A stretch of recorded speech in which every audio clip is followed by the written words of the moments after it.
بس أنا أصلا صعيدي وعشت 16 سنة في الصعيد. عرفنا نصور الصعيد اللي موجود دلوقتي، مش الصعيد اللي بيقعدوا يصوروه للناس من 60 70 سنة. متخيلين واحنا بنصور في الفيلم الحمد لله ان احنا هنكسر الدنيا، يعني عاملين فيلم حلو قوي. بطير بعمل ايه يعني، شخصية حلوة جدا والله، تتبسط. فخور ومبسوط ان انا جزء من الناس اللي اشتغلت في الاسكندراني. حبايبي وانت ربنا ينتقم منك احمد عارف، وما تعملهاش ايديت.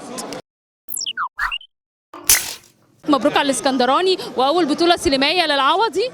مبروك على الاسكندراني واول بطوله سينمائيه للعوضي، وان انت وقوفك جنب العوضي النهارده على الريد كاربت. كلمني عنه. والله بص، يعني انا فيلم الاسكندراني تجربه يا رب تنال اعجاب الناس، يا رب تعجب الناس. فيلم اجتهدنا عليه، حضرنا اكتر من شهرين، اشتغلنا بروفات اكشن لمده شهر. كان الكواليس حلوه قوي، الناس داخله عايزه تنجح، داخله تعمل شغلانه حلوه. انا متفائل جدا ومش طالب غير ان ربنا يكرمنا برضاه وتوفيقه ويعجب الناس يا رب. شوف عصام في الاسكندراني بيعمل اكشن. بيعمل اكشن في أكشن. اعرف اكتر بقى عن الشخصيه. بطير بعمل ايه يعني، ما اقول لك كده الناس تخش تعمل ايه الفيلم بقى.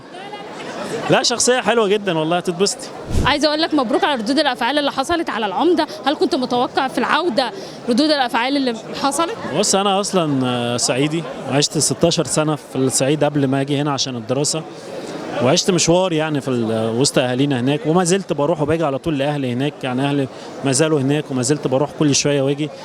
انا مبسوط ان انا عرفت اقدم حاجه شبه اهالينا في الصعيد، عرفت اتكلم بالطريقه بتاعتهم، عرفنا نصور الصعيد اللي موجود دلوقتي، مش الصعيد اللي بيقعدوا يصوروه للناس من 60 70 سنه فاتوا ما بقاش موجود.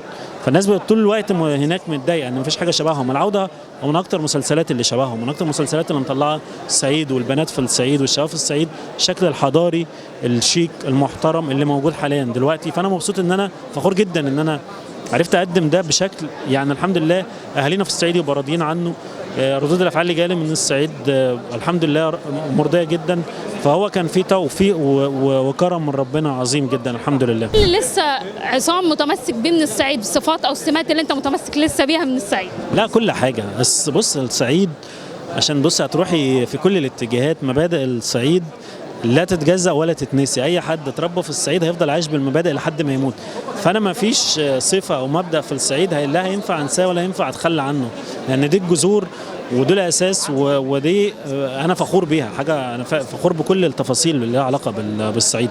تاني الاسكندراني، واول لما نزل البرومو عمل ردود افعال غير طبيعيه و22 مليون مشاهده. هل كنتوا متوقعين اول ما ينزل البرومو يحقق النجاح ده؟ بص البرومو حلو قوي، الفيلم حلو جدا جدا، يعني احنا متخيلين واحنا بنصور في الفيلم الحمد لله ان احنا هنكسر الدنيا، يعني عاملين فيلم حلو قوي، فيلم اجتهدنا عليه، وانا دايما مقتنع ان مفيش اجتهاد بيساوي على طول نجاح، ربنا ما بيضيعش مجهود حد يعني.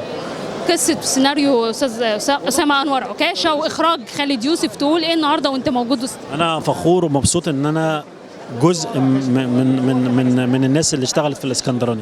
ربنا حضر لايه بقى في رمضان او بره رمضان؟ ان شاء الله عندي بشارك بطوله مسلسل صدفه مع استاذ ريهام حجاج، استاذ خالد الصاوي، استاذ هلوى خطاب، ومجموعه كبيره جدا، تاليف استاذ الكبير ايمن سلامه، اخراج الاستاذ العظيم سامح عبد العزيز.